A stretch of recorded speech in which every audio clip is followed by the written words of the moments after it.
승리, 생명, 그리고 기도라는 제목으로 함께 말씀을 나누겠습니다. 5장의 말씀 여러 가지 내용들이 있지만 제목처럼 세 가지 승리, 생명, 기도라는 주제로 함께 말씀을 나누고자 하는 것입니다. 우선 1절부터 5절 사이에 보면 승리, 이기다라는 주제를 발견할 수가 있습니다. 그래서 4절에 보면 5장 4절에 보면 무릇 하나님께로부터 난 자마다 세상을 이기느니라. 세상을 이기는 승리는 이것이니 우리의 믿음이니라. 그리고 예수께서 하나님의 아들이심을 믿는 자가 아니면 세상을 이기는 자가 누구냐 이렇게 기록하고 있습니다. 이미 4장 4절에서도 너희가 하나님께 속하였고 그들을 이기었나니 라는 표현이 있었습니다.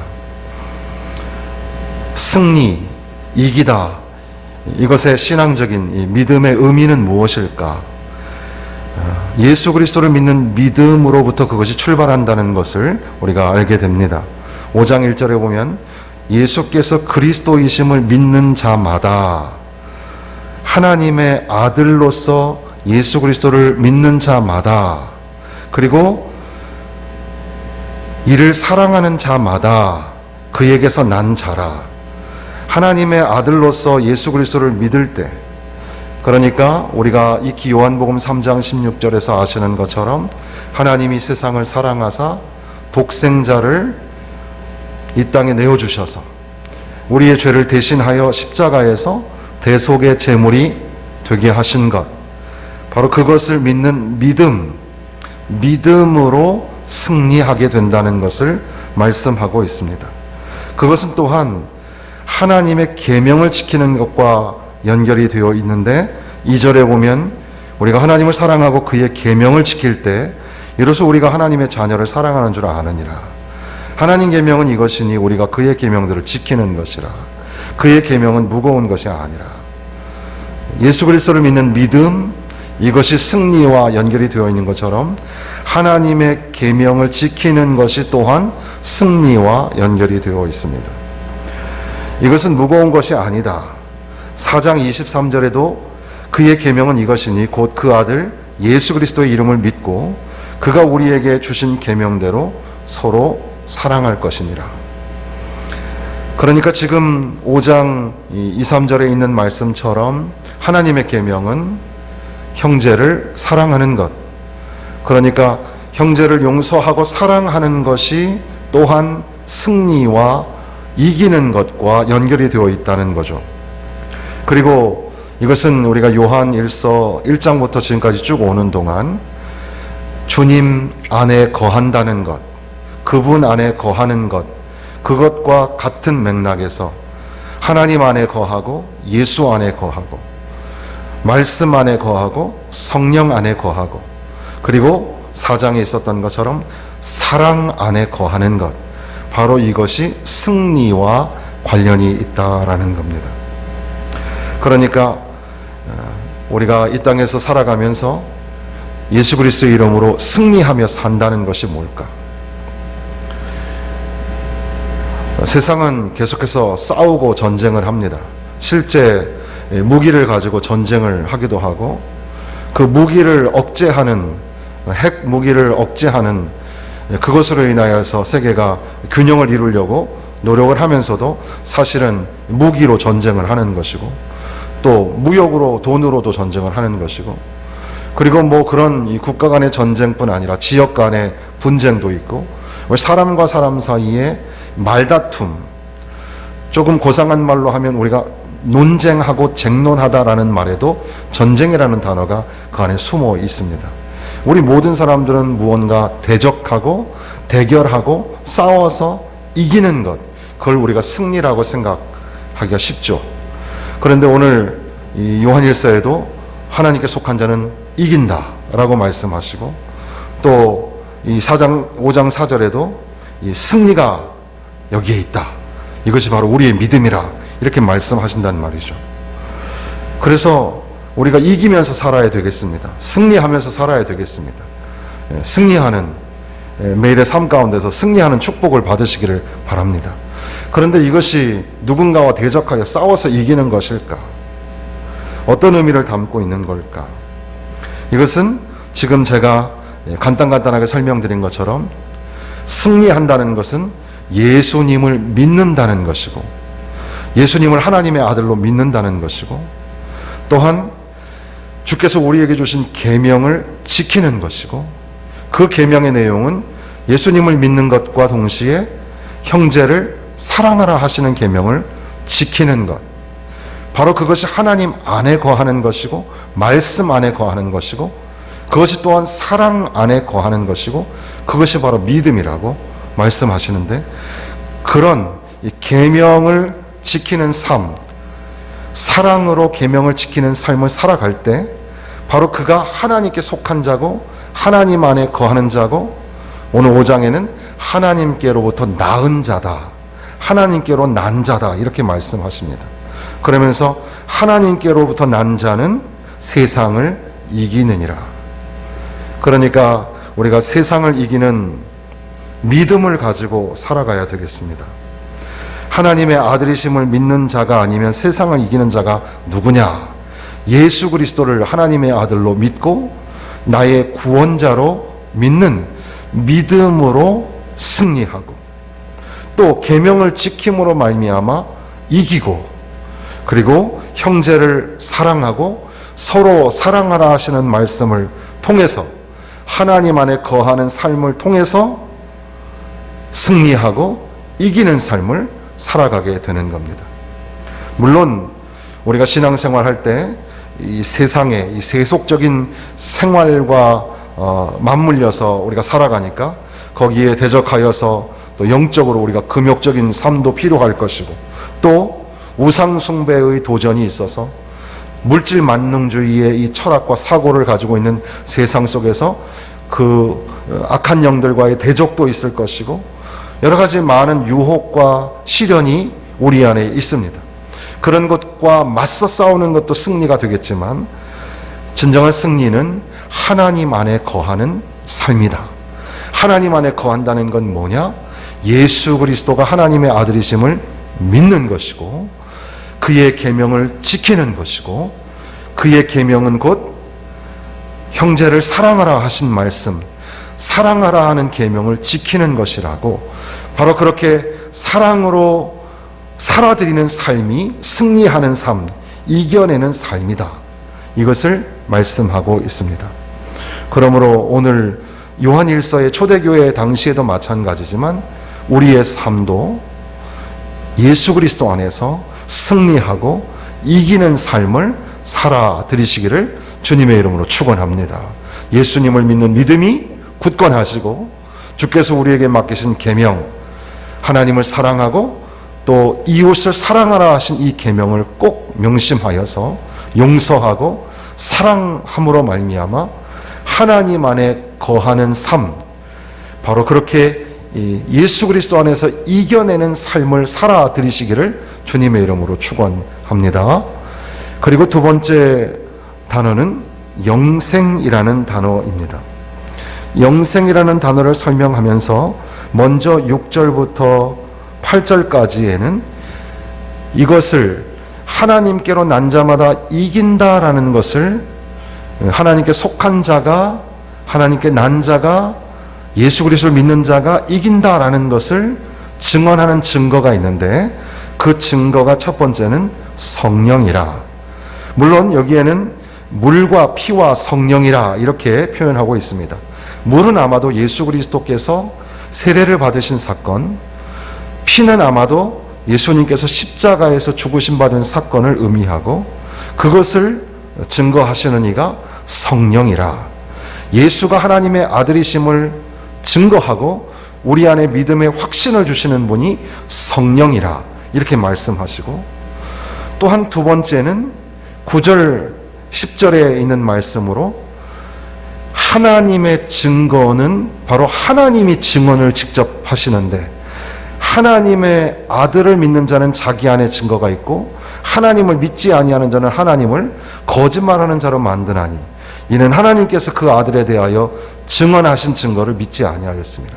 하나님이 친히 이는 내 사랑하는 아들이라 이렇게 증언하신 것을 믿지 아니하는, 하나님을 거짓말하는 자로 만드는 바가 된다라고 하면서 예수 그리스도가 하나님의 아들이심을 믿게 하는 증거, 이 증언자로서 성부 하나님이 계시다고 말씀하시고, 그리고 나서 오늘 우리가 읽은 이 11절부터의 말씀에는 또 하나의 증거가 있는데, 성령과 성부 하나님과 또 하나의 증거가 있는데, 이것은 곧 하나님이 우리에게 영생을 주신 것과, 영생이라는 단어가 여기에 나옵니다. 이 생명이 그의 아들 안에 있는 그것이니라. 로이드 존스 목사님께서 신약성경 이 요한일서 강해에서 신약성경에서 가장 위대한 주제가 영생이라고 설명을 합니다. 그러니까 영생이 굉장히 좀 진부한 이야기처럼 어른들, 우리 교회 안에 어른들이 말씀하시는 그런 주제인 것처럼 보이지만, 이 기독교 신앙에 있어서 이 영생만큼 중요한 게 없어요.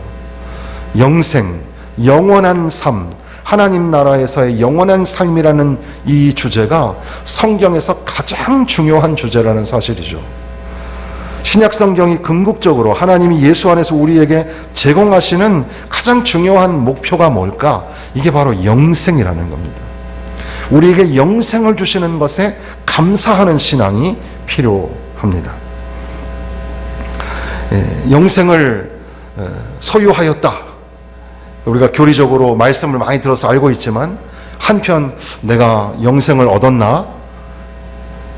감정에 호소하거나 경험에 호소하거나, 그래서 경험적으로 내가 뭔가 사건을 만나야지 영생을 하거나, 또는 감정적으로 내 안에 뭔가 찡하는 게 있어서 그래서 우리가 영생을 얻는 게 아니라, 예수 그리스도를 하나님의 아들이라고 믿음으로 고백할 때 우리 안에 영생이 주어진다고 말씀하시는 겁니다. 그러면서 또 한편 내가 영생을 소유한 사람이라면 내가 거룩한 사람으로 살아야 되고 죄가 없는 사람으로 살아가야 되지 않을까라는 의구심이 들죠. 그런데 내 안에는 여전히 속물근성이 있어서 죄도 짓고 거짓말도 하고 자꾸 유혹에 넘어가고, 그러니까 내 안에 영생이 없는 건 아닐까? 이렇게 생각하기가 쉬운데, 예수 그리스도를 하나님의 아들이라고 믿는 그 믿음의 고백을 한 사람도 앞서 말씀하신 것처럼 죄 없다 할 수 없다는, 그러니까 모든 사람이 죄인이고 여전히 우리는 이 땅에서 육체의 소욕을 거스르는 삶을 살아가야 한다는 겁니다. 그런 의미에서 우리는 참 약하고 연약한 존재이고, 그래서 날마다 하나님의 은혜가 필요하다는 사실이죠. 영생을 소유한 사람에게도 때론 유혹이 있고 또 약하여 넘어짐이 있을 수 있습니다. 그럼에도 불구하고 예수 그리스도가 하나님의 아들이시고, 그분이 우리를 사랑하셔서 독생자를 내어주셔서 십자가에서 죽게 하시고, 바로 그분의 십자가에서의 대속의 제물 되심으로 인하여서 내가 이제는 죄 없다 하심을 입게 되었고, 그가 사흘 만에 살아나신 것처럼 우리가 다시 살아나게 되고, 이제는 영원한 생명을, 하나님 나라에서 영원한 생명을 우리에게 허락하여 주셨다는, 바로 이 영생을 주셨다, 이 말씀이 참 중요하죠. 그래서 어떤 학자들은 지금 우리가 읽고 있는 요한일서 5장 11절 12절 말씀이 신약 성경에서 상당히 중요한 말씀으로, 어떻게 보면 복음의 핵심을 설명하는 말씀으로 그렇게 소개를 합니다. 물론 우리가 익히 다 알고 있는 말씀이긴 하지만 다시 한번 정리를 해보면, 하나님이 저와 여러분에게 영생을 주셨습니다. 예수 그리스도를 믿는 우리에게 영원한 생명을 주셨습니다. 두 번째, 이 생명이 그의 아들 안에, 예수 그리스도 안에 있습니다. 그러니까 세 번째, 아들을 가진 자는 생명이 있고, 아들을 갖지 못한 자는, 아들이 없는 자는 생명이 없습니다. 이것이 11절 12절의 요약입니다. 하나님 우리에게 영생을 주셨습니다. 이 생명이 그의 아들 안에 있습니다. 그의 아들이 있는 자는 생명이 있고 아들이 없는 자는 생명이 없습니다. 이렇게 우리가 요약을 해 볼 수가 있습니다. 13절에 보면 내가 하나님의 아들의 이름을 믿는 너희에게 이것을 쓰는 것은 너희로 하여금 너희에게 영생이 있음을 알게 하려 함이라. 너희 안에 영생이 있다. 너희가 하나님의 아들의 이름을 믿는 가운데서 또 하나님의 아들을 믿는 믿음을 가지고 계명을 지키고 형제를 사랑하고 하나님 안에 거하고 예수 안에 거하고 말씀 안에 거하고 성령 안에 거하고 사랑 안에 거하는 삶을 살아가는 너희에게 영생이 있다. 이렇게 말씀하시는 겁니다. 이 영생이라는 것, 이 헬라어에는 조에 아이오니오스 이렇게 말을 하는데, 이 데이빗 잭맨이라는 신학자는 이것이 장차 임할 세상에서의 삶을 의미하지만 동시에 예수를 믿는 사람들에게 하나님이 이미 주셔서 오늘 모든 그리스도인 신자들이 현재 소유하고 있는 것이다. 이렇게 강조합니다. 그러니까 영생이라는 것은 장래에 있을 축복이지만 또한 동시에 이것은 현재적인 축복이어서 예수 믿는 저와 여러분에게는 오늘 영생의 축복을 주시고 장래에도 영원한 생명을 허락하여 주셨다는 사실입니다. 사실 요한복음, 요한일서 이전에 요한복음에도 영생이라는 단어가 상당히 많이 나오게 되죠. 우리가 잘 아시는 것처럼 아버지께서 자기 속에 생명이 있음 같이 아들에게도 생명을 주어 그 속에 있게 하셨다. 요한복음 5장에 그 사마리아 성의 사마리아 여인과의 수가성 여인과의 대화 이 뒷부분에 생명에 관한 이야기가 나오고, 그리고 예수님은 자기 자신을 생명의 떡이라고 말씀하시면서 내 아버지의 뜻은 아들을 보고 믿는 자마다 영생을 얻는 이것이니 마지막 날에 이를 다시 살리리라 하시니라. 그리고 나사로가 무덤 속에 4일이나 이렇게 안치되어 있을 때에도 죽음 그 자체를 마주하시면서 마르다에게 나는 부활이요 생명이니 나를 믿는 자는 죽어도 살겠고 무릇 살아서 나를 믿는 자는 영원히 죽지 아니하리니 이것을 내가 믿느냐. 예수님 자신이 영생이고 그 안에 생명이 있음을 보여주셨던 겁니다. 요한복음 17장에는 대제사장적인 기도라 그래서 예수님의 기도가 나오는데, 그 기도의 처음 시작에도 아버지께서 아들에게 주신 모든 자에게 영생을 주게 하시려고 만민을 다스리는 권세를 아들에게 주셨음이로소이다. 영생은 곧 유일하신 참 하나님과 그의 보내신 자 예수 그리스도를 아는 것이니이다. 이 영생에 관하여서 말씀을 하십니다. 영생은 독생자를 보내신 하나님을 알고, 그리고 바로 그 독생자 예수 그리스도가 하나님의 아들이시며 그가 우리의 죄를 대속하시기 위하여 십자가에서 죽으신 바 되고 사흘 만에 부활하시고 승천하시고 다시 오실 것이라는 그 사실을 믿는, 하나님의 아들을 믿는 믿음이 바로 영생이라고 말씀하고 있는 겁니다. 그러므로 우리가 첫 번째 이 승리라는 주제를 넘어서서 두 번째 영생이라는 주제에서 하나님의 아들을 믿는 믿음을 가진 저와 여러분에게는 영생이 축복으로 주어졌다는 사실입니다. 이것을 날마다 깨닫고 날마다 감사하며 살아갈 때 우리는 영생을 내세에만 누리는 것이 아니라 오늘 현재에도, 오늘에도 영생을 소유하고 영생의 능력과 은혜를 가지고 살아가는 사람이 되는 줄로 믿습니다. 우리는 이렇게 전염병과 맞서서 싸우면서 죽음이라는 두려움을 생각하게 되고, 또 인생이 나이 들고 늙어감에 따라서 또 그러한 두려움을 또 경험하게도 됩니다.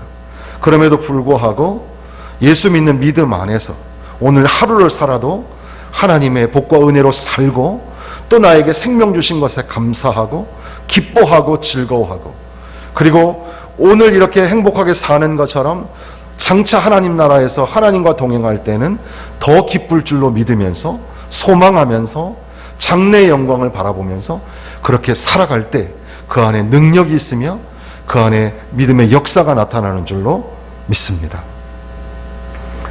세 번째 주제는 기도입니다. 14절 말씀 보면 그를 향하여 우리의 가진 바 담대함이 이것이니 그의 뜻대로 무엇을 구하면 들으심이라. 우리가 무엇이든지 구하는 바를 들으시는 줄을 안즉 우리가 그에게 구한 그것을 얻은 줄을 또한 아느니라. 먼저 담대함이라는 단어가 나옵니다. 이 파레시아라는 말인데, 이거는 이 말을 할 수 있는 자유. 그러니까 편안하게, 우리가 좀 이렇게 불편한 사람하고 대화가 잘 안 되죠. 더군다나 높은 사람, 너무 무서운 사람하고 대화하려면 대화가 잘 안 됩니다. 그런데 이제는 담대함이 생겨서 말할 수 있는 그런 자유를 느끼게 되고, 편안한 가운데에 내가 하고 싶은 말을 하게 된다는 그런 의미입니다. 이것이 파레시아, 담대함인데, 물론 여기서의 말하는 담대함은 하나님을 향한 경외심과 복종심, 하나님을 향한 뜨거운 사모함과 그리고 믿음이 수반되어 있는, 그래서 하나님 앞에 내가 못할 말이 없지, 그래서 때로는 하나님 앞에 투정도 부리고 또 아프다고 얘기도 하고 울기도 하고, 그렇게 하나님 앞에 편안하게 모든 것들을 내려놓는 것을 담대함이라고. 이 파레시아라는 단어가 또 여러분이 아는 성경 구절에 히브리서에 보면, 그러므로 우리가 긍휼하심을 받고 때를 따라 돕는 은혜를 얻기 위하여 은혜의 보좌 앞에 담대히 나아갈 것이니라. 히브리서 4장에 말씀하셨잖아요. 그 말씀에도 파레시아, 담대히라는 말이 나옵니다. 하나님 앞에 담대히 나아가게 되었다.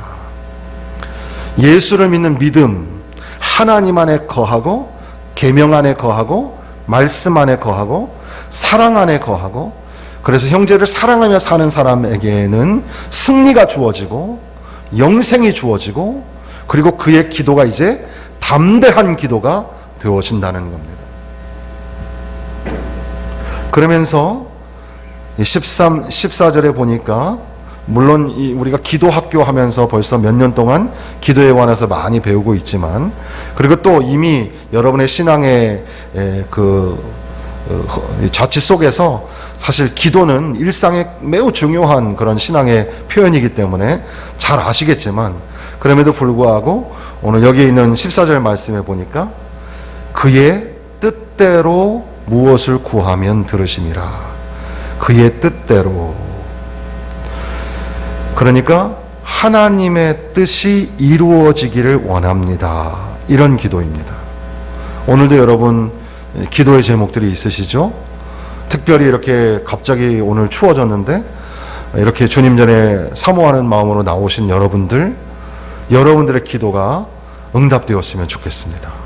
여러분의 소원들이 이루어지고 응답되어서 여러분의 육신의 문제, 또 가정의 자녀의 문제, 경제적인 문제, 영적인 문제에 이르기까지 여러분의 소원이 이루어졌으면 좋겠습니다.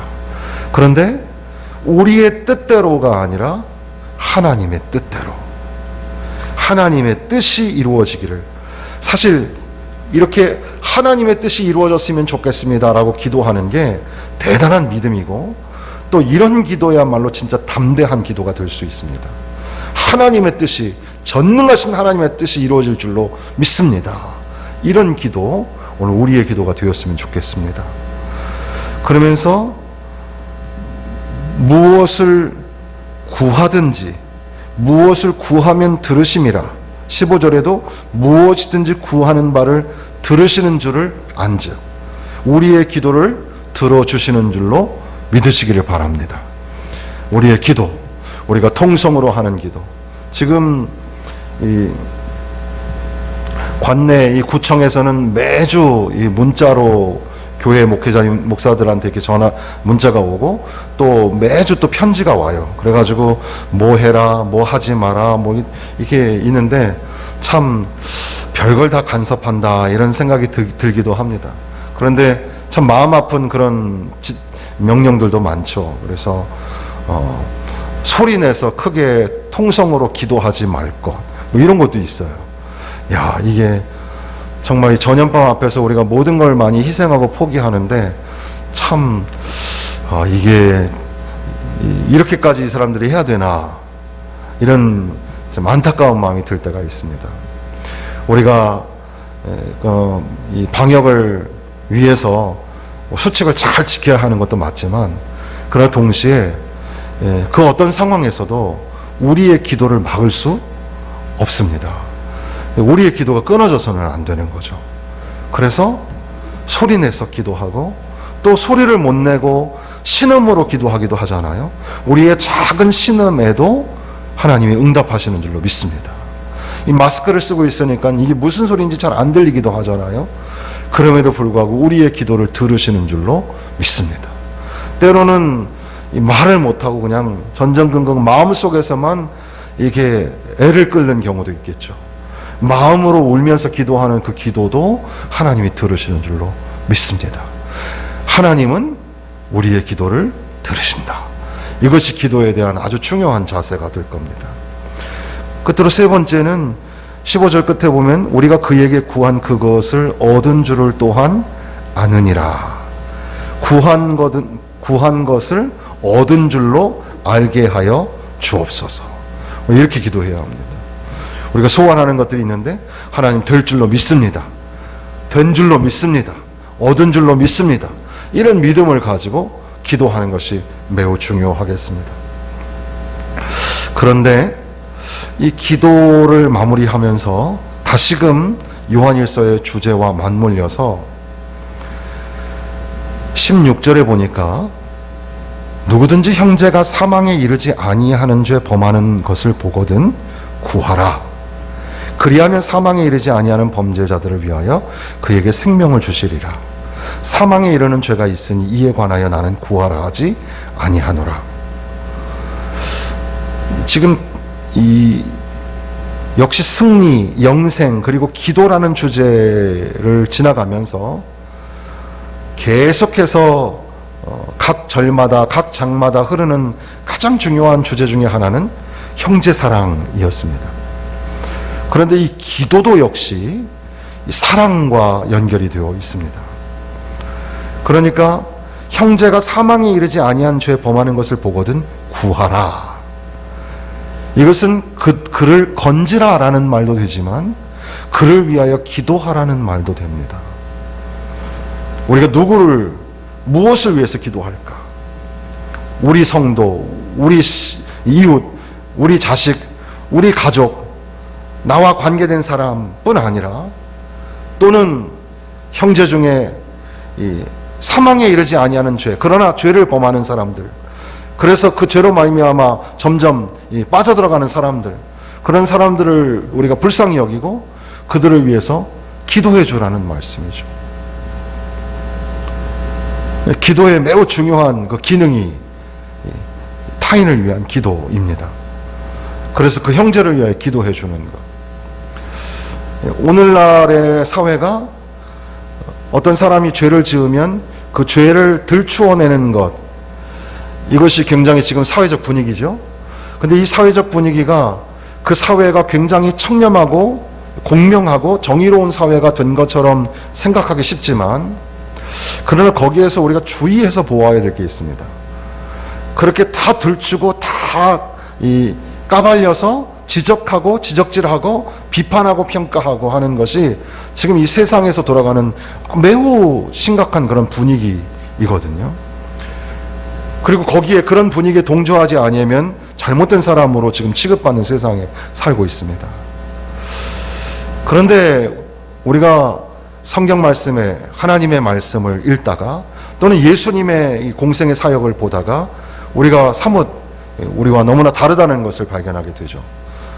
예수님께서는 자꾸 용서하라고 하시는데, 그걸 사랑하라고 하시는데, 죄인들을 위하여 십자가에서 심지어 죽으시기까지 하셨는데, 우리는 그 형제를, 그 이웃을 비판하고 죄를 지적하고 판단하려고 할 때가 많다는 거죠. 물론 그 죄 지은 사람이 죄 안 졌다는 게 아니죠. 죄를 졌고 잘못했습니다. 그럼에도 불구하고 그를 구하는 마음, 그를 위하는 기도, 이것이 정말 중요한 우리 신자의 교회 사명입니다. 사망에 이르는 죄에 관해서 말하는 게 아니라 요한 사도가 말하는 것은 아마도 의도적으로 악의적으로 하나님을 부인하거나 예수 그리스도를 부인하거나 성경 말씀을 훼손하면서 불순종하고 사단의 짓거리를 하는, 의도적으로 그렇게 하는 사람들, 그런 것들을 말하는 게 아니라, 우리는 모두 연약하여서 다 죄를 지을 수 있어요. 다 실수할 수 있고 다 잘못된 길로 갈 수 있어요. 그런데 불구하고 전혀 그 사람을 용서할 생각이 없는 그런 이 비판, 그런 평가, 그런 욕, 이런 것들 우리 가운데 얼마나 팽배해 있습니까? 우리가 어렸을 때는, 우리 어른들께서 저희들 가르쳐 줄 때는 공산주의의 어떤 그런 부정적인 것들을 많이 강조하셨잖아요. 오늘날엔 그런 것들이 많이 사라지고 있지만, 어떻게 보면 사회주의라는 그런 그 제도 안에서는 이 자아 비판이라는 게 있습니다. 그 스스로 자기 잘못을 하고 지적하고, 상대가 지적하는 것을 넘어서서 자기 자신이 잘못을 지적하고, 이웃이고 부모고 자식이고 없고 다 이렇게 잘못한 것을 지적하고 발견해내고, 그것이 과연 옳은 사회일까? 그것이 과연 청렴한 사회일까? 곰곰이 생각해 보아야 합니다. 오히려 기독교 정신은 그럼에도 불구하고 용서하고 사랑하고 끌어안고 품어줄 수 있는 것들이 필요하지 않을까? 일본을 용서하기 어려운 것, 그것이 우리 국민의 국민성이죠. 그럼에도 불구하고 그러면 일본 사람들에게 복음을 전해야 됩니까? 말아야 됩니까? 예수 그리스도의 정신, 하나님의 사랑의 마음은 어디에 있습니까? 연약해서 넘어지고 죄를 짓고 잘못을 저지르고 죄 없는 사람이 없습니다. 의인은 없나니 하나도 없다. 그런데 세상을 이기는 믿음으로 형제를 사랑하고 그를 위해서 기도하라. 담대하게 그를 위해서 기도하라. 주께서 오늘 우리에게 이렇게 말씀하시는 줄로 믿습니다. 우리 찬송가의 23장 만입이 내게 있으면 이란 찬송가가 있습니다. 그 찬송가는 찰스 웨슬리가 지은 그 가사에 곡을 붙이게 된 건데, 원래 그 오리지널 이 리릭스 가사는 총 18절로 되어 있습니다. 지금 우리 찬송가에는 4절밖에 없는데 총 18절로 되어 있죠. 거기에서 영어 원래 원문과 우리 성경, 우리 찬송가의 가사를 비교해 보면 7절, 8절, 9절, 10절을 번역해서 우리 찬송가에 지금 1절부터 4절에 만입이 내게 있으면 뭐 이렇게 기록이 되어 있어요. 그런데 그 찬송가 원래 원곡의 원 가사의 11절에 보면 He speaks 이렇게 시작하는데, 우리말로 번역해 보면 그분이 말씀하심에 그분의 음성을 귀 기울여 들으니 새 생명을 죽은 자가 얻네. 슬픔에 잠긴 부서진 심령들이 기뻐하며 겸손하고 가난한 자들이 믿겠네. 하나님이 말씀하실 때 그 음성을 귀 기울여 들었더니 죽은 자가 새 생명을 얻게 되었고, 슬픔에 잠기고 부서진 심령이 기뻐하게 되었으며, 겸손하고 가난한 자들이 그 예수 그리스도를 믿게 되었다는 고백입니다. 요한일서를 우리가 한 장 한 장 띄엄띄엄 우리가 읽었는데, 오늘 마지막 요한일서 5장을 읽게 되었습니다. 결국 요한일서 전체에서 가장 중요한 주제는 뭘까? 저는 믿음이라고 생각합니다. 예수 그리스도를 믿는 믿음으로 살아가야 한다는 겁니다.